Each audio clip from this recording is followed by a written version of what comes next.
Republican পার্টির নেতা Donald Trump একবার পুনরায় আমেরিকার রাষ্ট্রপতি নির্বাচিত হয়েছেন। ডোনাল্ড ট্রাম্প জয়ের পর দেওয়া নিজের প্রথম ভাষণেই পরিষ্কার ঘোষণা করে দিয়েছে যে এখন বিশ্বে আর কোনো যুদ্ধ হবে না। But we had no wars.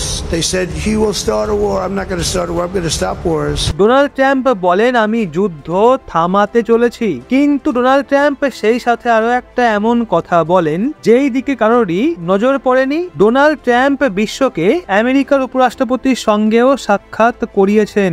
আমেরিকার উপরাষ্ট্রপতি নির্বাচিত হয়েছেন জেডি ভান্স।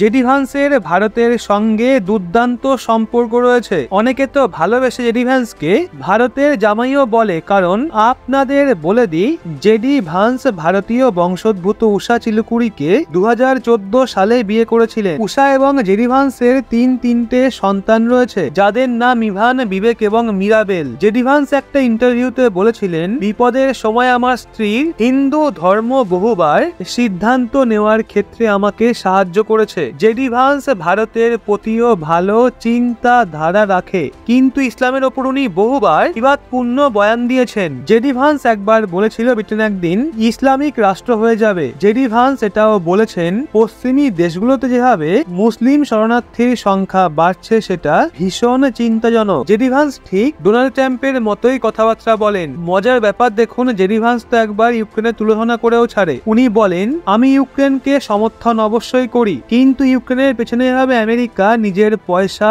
খরচ করা উচিত নয়। জেডি ভান্স ট্রাম্পের মতোই পুতিনের প্রতি নরম ভাবাপন্ন। জেডি ভান্স তো ইসরায়েলের কট্টর সমর্থক। জেডি ভান্স জায়গায় জায়গায় ফিলিস্তিন এবং হামাসের পতাকা দেখানো লোকজনের বিরোধিতাও করেছে। তো এবার ভাবুন ঠিক কি হবে বাংলাদেশের পরিস্থিতি। বন্ধুরা, যে বাংলাদেশ আজ থেকে 3-4 দিন আগে ভারতকে গরম দেখাচ্ছিল, এখন হঠাৎই তাদের গরম ভাব ঠান্ডা হয়ে গেছে এবং পরবর্তীকালে তাদের এই গরম ভাব আরো ঠান্ডা হবে। তো এর পেছনে একটা বড় কারণ হলো আমেরিকা।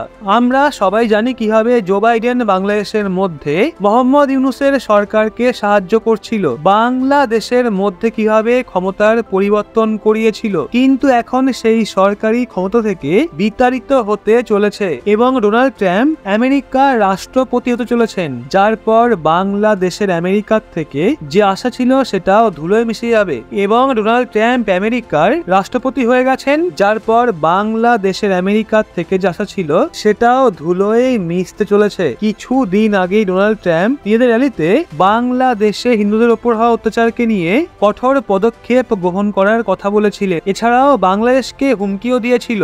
অন্যদিকে জো বাইডেন এই সম্পূর্ণ বিষয়ে চুপ করে বসেছিল, কিন্তু বাংলাদেশের মতিগতি পরিবর্তন হওয়ার পেছনে একটা বড় কারণ ইলেকট্রিসিটি ক্রাইসিস, যেটা বাংলাদেশের মধ্যে পরিস্থিতিকে আরো গম্ভীর করে তুলছে, যেই কারণে বাংলাদেশ ভারতকে ইলেকট্রিসিটি সাপ্লাই করার জন্য রিকোয়েস্ট করছে। এছাড়াও অ্যাডভান্স পেমেন্ট করার জন্য বাংলাদেশ এখন প্রস্তুত রয়েছে। তো এটা সেই বাংলাদেশ যে আজ থেকে 2 দিন আগে পর্যন্ত আদানি এবং ভারতের ওপর অভিযোগ চাপিয়েছিল যে ইলেকট্রিসিটি সাপ্লাইয়ের ডিল ভারত এবং বাংলাদেশের মধ্যে শেখ হাসিনা সরকারের সময় হয়েছিল এবং তা থেকে ভারতের বেশি বেনিফিট হচ্ছিল। তো আদানি গ্রুপ বাংলাদেশকে যে বিদ্যুৎ সাপ্লাই করেছে তার পেমেন্ট এখনো বাকি রয়েছে। বাংলাদেশের মাথার ওপর প্রায় $846 মিলিয়ন ধার রয়েছে। তো বাংলাদেশ এখন পেমেন্ট ক্লিয়ার করার পরিবর্তে ভারতের ওপর অভিযোগ লাগাতে এবং হুমকি দিতে লেগেছিল। আদানি গ্রুপ বাংলাদেশকে 7 নভেম্বর পর্যন্ত সময় দিয়েছিল এবং বলেছিল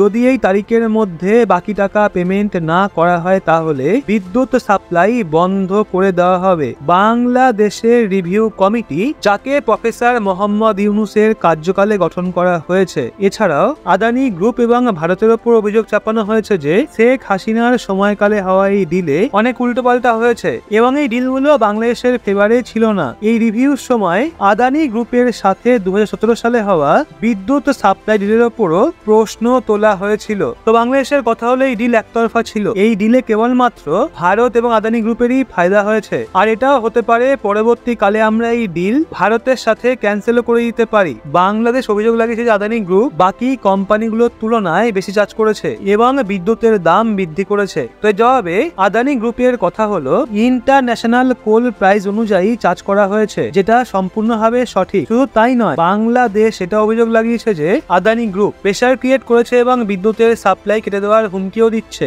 এছাড়াও বাংলাদেশ তাও দাবি করেছে যখন থেকে শেখ হাসিনার সরকার চলে গেছে তখন থেকেই আদানি গ্রুপ ভারতেই নিজেদের বিদ্যুৎ সাপ্লাইয়ের জন্য নতুন মার্কেট খোঁজা শুরু করে দিয়েছিল, যাতে বাংলাদেশ যদি এই ডিল ক্যান্সেল করে দেয় তাহলে তাদের বিদ্যুৎ যাতে না বরবাদ হয়। তো বন্ধুরা, যদি এখন আদানি গ্রুপ এমন কাজ করেই থাকে তাহলে এতে ভুল কি করেছে? কিন্তু একদিকে যেখানে বাংলাদেশ এই ধরনের কথা বলছে এবং অন্যদিকে আপনি আপনার স্ক্রিনে যে আর্টিকেলের স্ক্রিনশট দেখছেন সেখানে বলা হয়েছে Bangladesh 6 increased electricity supply from Tripura amid power storage, অর্থাৎ বাংলাদেশ ভারতের ত্রিপুরা রাজ্য থেকে বিদ্যুতের সাপ্লাই বৃদ্ধি করতে চাইছে। শুধু তাই নয়, বাংলাদেশ এটাও ডিমান্ড করেছে যে বিদ্যুৎ আপনারা সাপ্লাই করছেন তাকে 5 গুণ পর্যন্ত যাতে বৃদ্ধি করে দেওয়া হয়। এখনো পর্যন্ত 50 মেগাওয়াট পর্যন্ত বিদ্যুৎ ত্রিপুরা থেকে বাংলাদেশে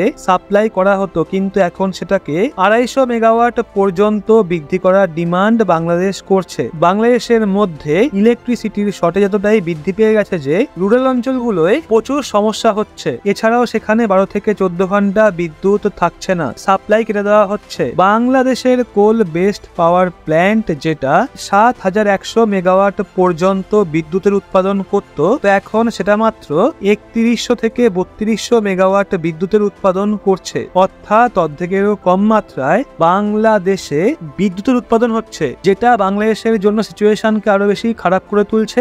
এখন বাংলাদেশের মধ্যে প্রায় 40 থেকে 50টা পাওয়ার প্ল্যান্ট শাটডাউন হয়ে গেছে এবং এই কারণের জন্যই ত্রিপুরার কাছে বিদ্যুৎ সাপ্লাইয়ের ডিমান্ড বাংলাদেশ করছে। কিন্তু বাংলাদেশ এটা ভুলে গেছে যে ভারত সরকার এবং আদানি কোম্পানিকে বাংলাদেশ আজ থেকে 2-3 দিন আগে পর্যন্ত টার্গেট করেছিল সেগুলো ভারতেরই কোম্পানি ছিল। আর অন্যদিকে ত্রিপুরাও ভারতেরই রাজ্য, না তো কোনো অন্য নেশন। এই জন্য বাংলাদেশ যতই ত্রিপুরার থেকে বিদ্যুতের ডিমান্ড করুক না কেন, বাংলাদেশকে বিদ্যুৎ সাপ্লাই করা হবে কিনা এই সিদ্ধান্ত তো কেন্দ্রীয় সরকারই গ্রহণ করবে। কিন্তু এই সময় ভারত একটুও ভাও বাংলাদেশকে দিচ্ছে না, যেই কারণে পরবর্তীকালে বাংলাদেশের পরিস্থিতি আরো বেশি খারাপ হতে পারে। এবং দ্বিতীয়ত, 7 নভেম্বরের যে ডেডলাইন আদানি গ্রুপ দিয়েছিল সেটাও শেষ হয়ে যাবে এবং যদি বাংলাদেশ আজকের মধ্যে পেমেন্ট ক্লিয়ার না করে তাহলে আদানি গ্রুপ সম্পূর্ণ বিদ্যুৎ সাপ্লাই কেটে দেবে। তো বন্ধুরা, এখন বাংলাদেশ দ্বারা ক্রমাগতই আদানি গ্রুপকে পেমেন্ট না দেওয়া এবং ত্রিপুরা থেকে 5 গুণ বেশি বিদ্যুতের ডিমান্ড করার বিষয়ে আপনার কি মতামত সেটা কমেন্ট করে অবশ্যই জানান। এবং ইনফরমেশনের সঙ্গে ভিডিওটা আপনার ভালো লাগলে অবশ্যই একটা লাইক এবং চ্যানেলটা সাবস্ক্রাইব করে চোখ রাখুন রহস্য বাংলার পর্দায়।